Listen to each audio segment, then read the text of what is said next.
Oh, Kuro here, updating us with the Hangul. Her guess is it's Che Jonghwan Oh. or Jonghwan Choi.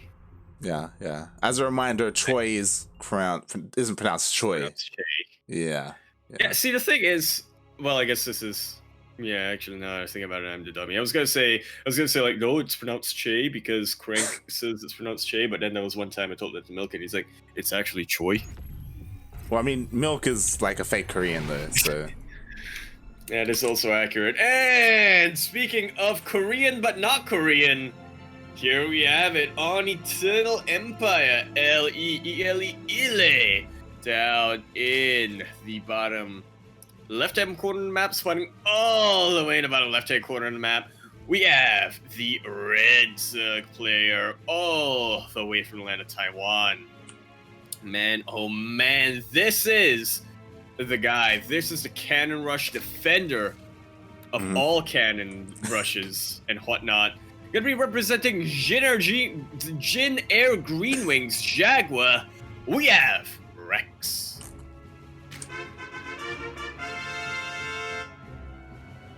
You said it. You said it, by the way. Jin Air Green Wings.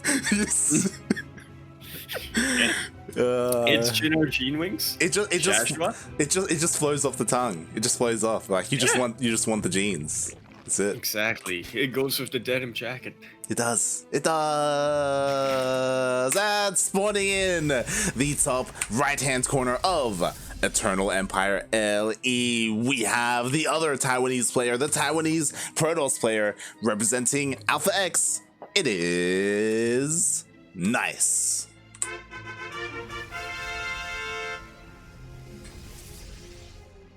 That's nice.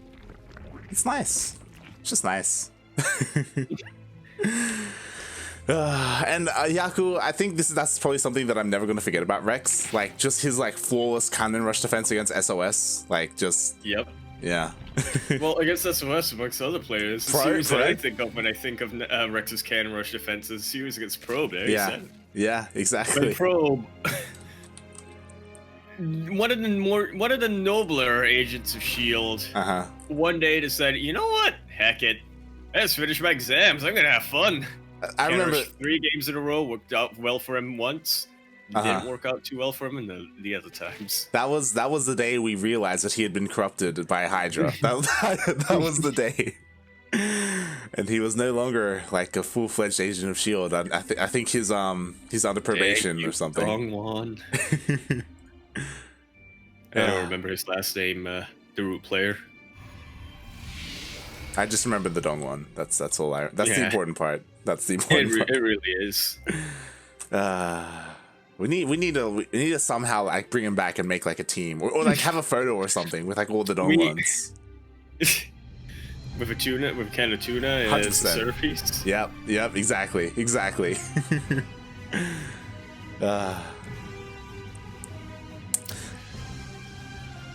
But speaking of tuna, Alpha X. Am I right? Am I right? We do see the tech of choice. We don't see a Stargate opening coming out from Nice, but always like his compatriots in the Taiwanese scene, which we were lucky enough to cast a couple of days ago. We see a Twilight Council. Oh, and now we know why.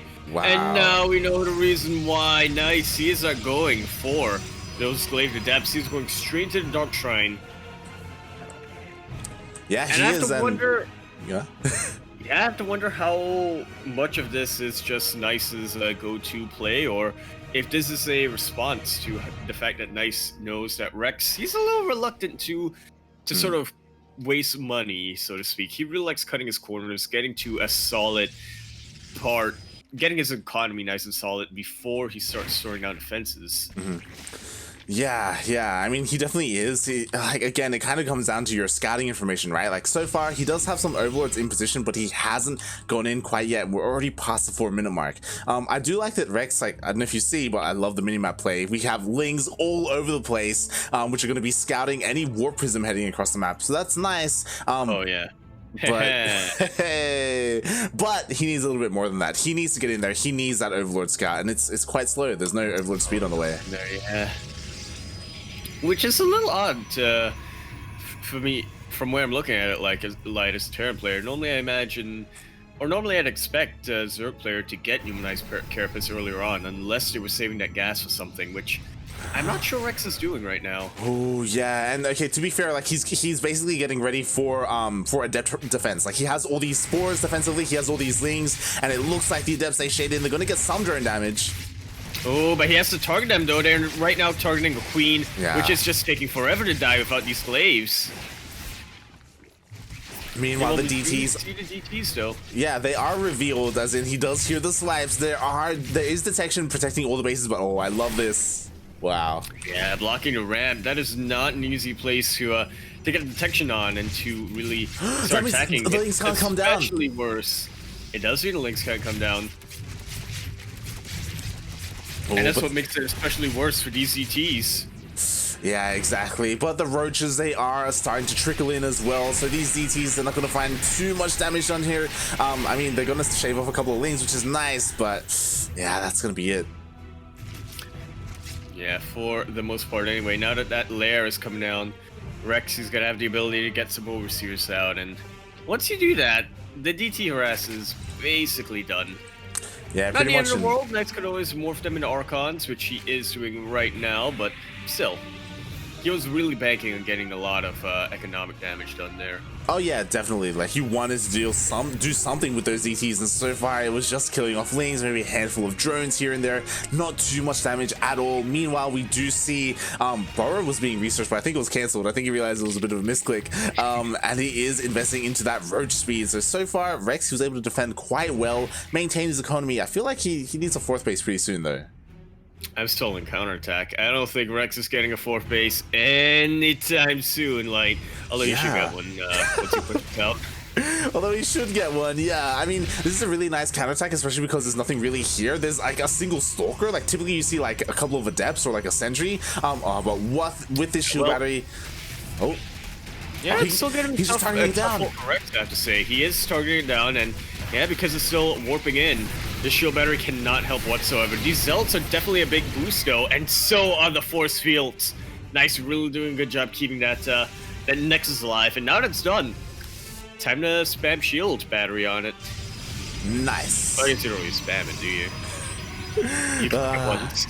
And there we go, more pylons are being thrown down defensively. Meanwhile, at the same time, the Archons get dropped into the main base. They are able to kill a queen, but that is it so far. Has to be careful here. He's getting stuck between two spores. Yeah, two spores in a hard place. Being into the queen. And the question I'm asking right now is that how much does Nice see? Because if we look at the structures tab, it was on the production tab a little bit earlier, but now in structures tab, that's a pretty quick infestation pit. Oh yeah, that's incredibly quick, and we'll see what he does with it, as we do see the hive is starting up for Rex. Kind of surprising, to be honest. I thought he was going to try and go into Swarm Host or something crazy like that, but going straight into hive really quickly, it looks like he's setting himself up for that lurker transition. There it is, the Hydralisk then is on the way as well. I think that we've been saying for a while that we're starting to see lurkers more in ZvP, but I think we're really starting to get to that point where we can say, without a doubt, lurkers are just about a staple in ZvP.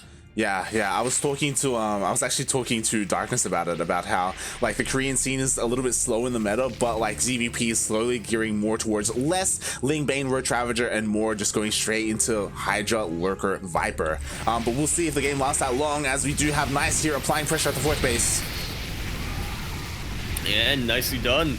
Really good force fields being thrown down. Ooh, that was a really nice Observer snipe, rather, I should say, with the corrosive miles, but it doesn't matter in the end. The base does go down, and Nice, he's in a little bit of trouble, but not something a bit of Micro couldn't fix. Exactly, really nice Warp Prism Micro there from the Taiwanese player who's able to keep all of his Immortals alive. He did take a couple of biles to the face with his Sentry, so he doesn't have too many force fields available to him, but oh no, the Immortals are getting called out!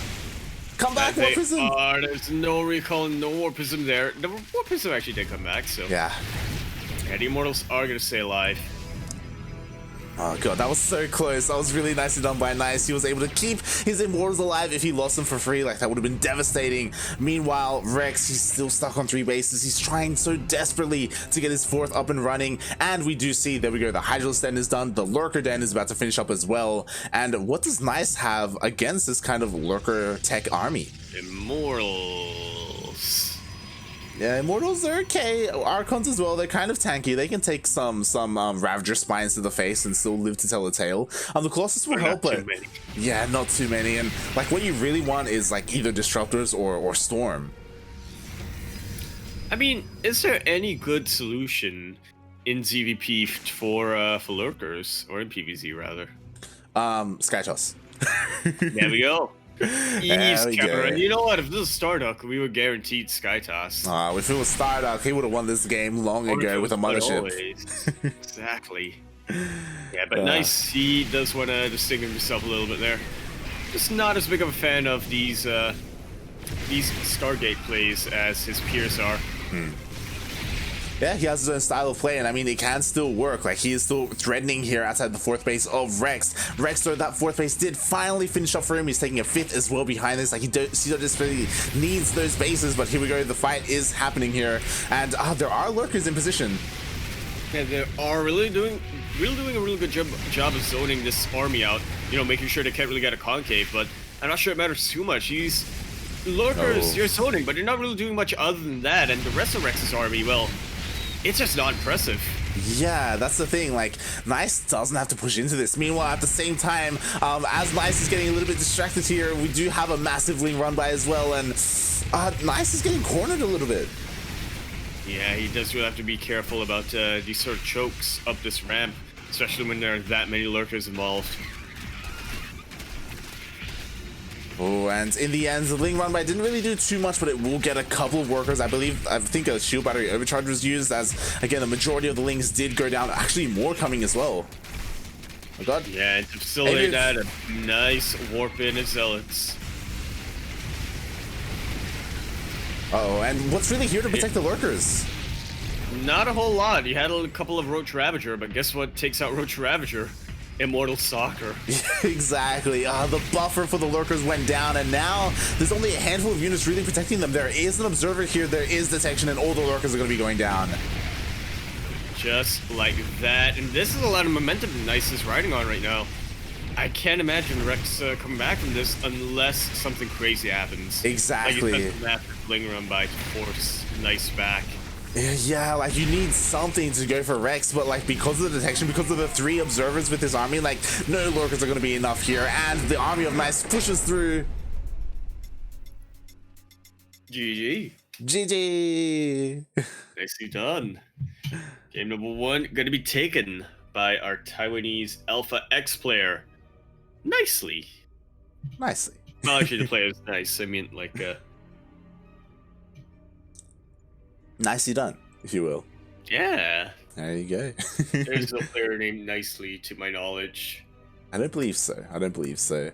But yeah, that was really well done by Nice. Again, he was denying that like, despite the DT opening not really doing anything at all, to be honest, like, he was able to like deny the 4th base, and he was able to at least get detection and have a strong enough army to really push through the defenses of Rex, because Rex, it felt like he was being a little bit greedy, maybe taking up to Lurkers a little bit too quickly, because as we saw, he didn't really have too much to protect the Lurkers.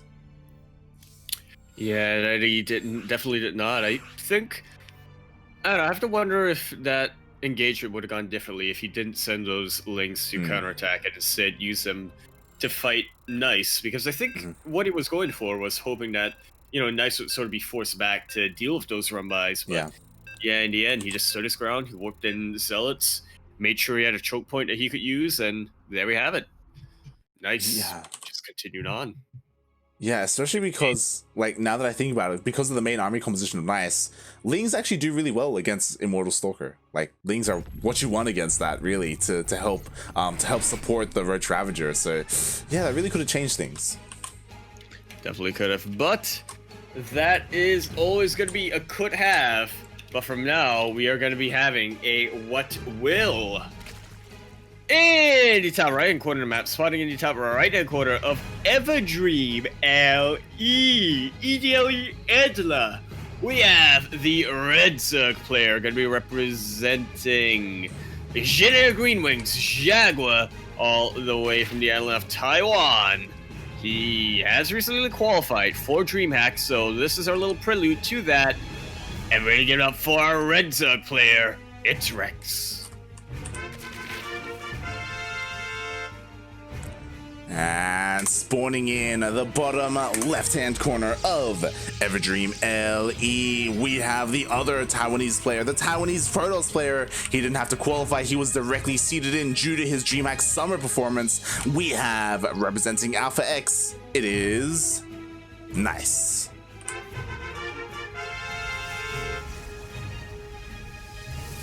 That's nice.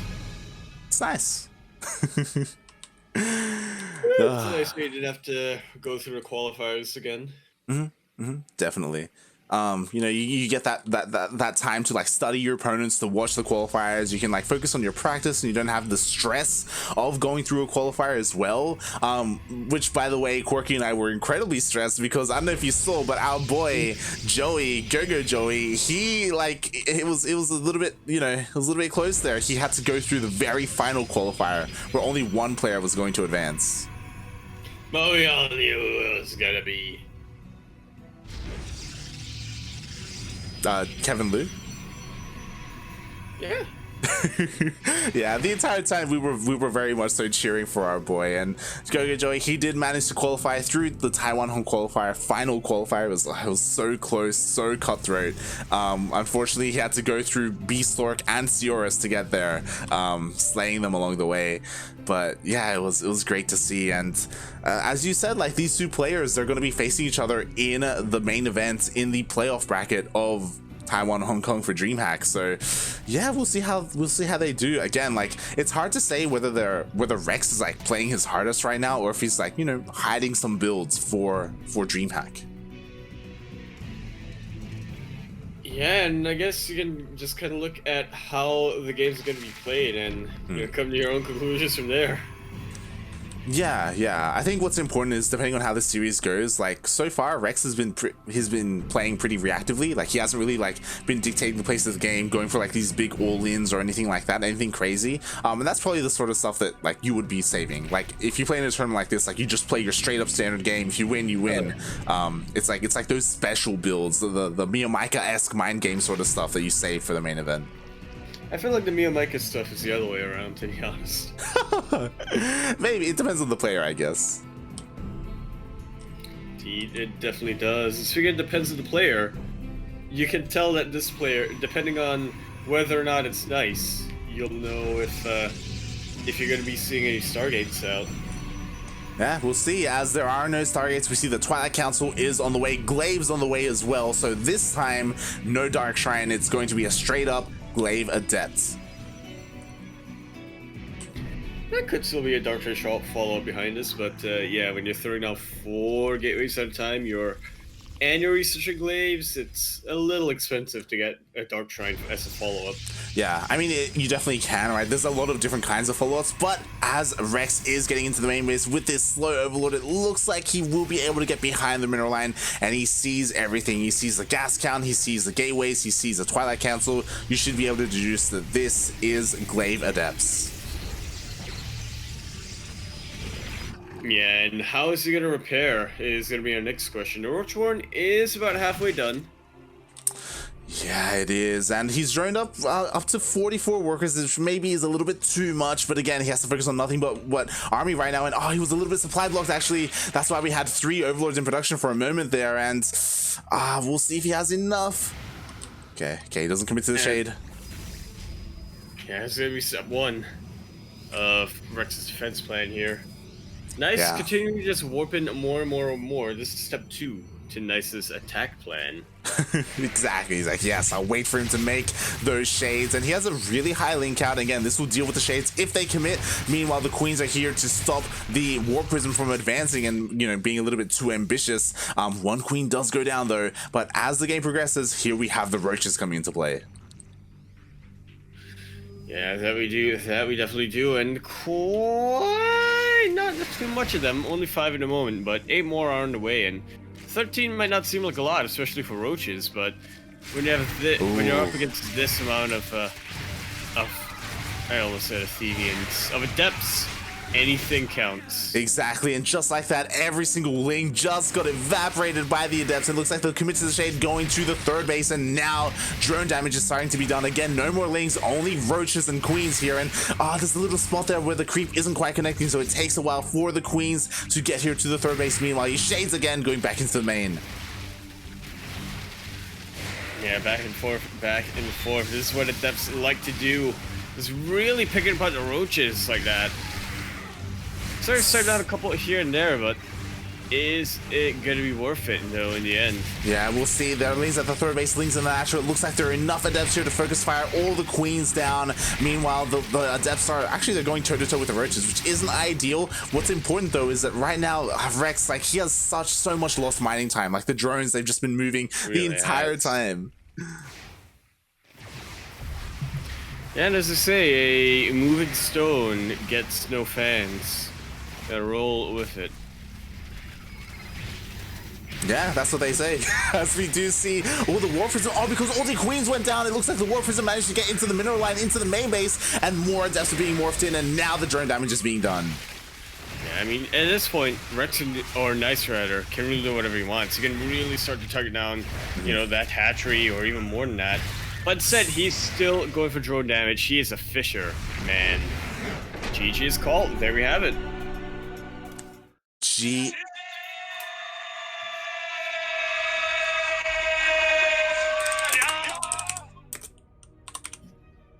GG, and it's been a while since we cast it. I forgot.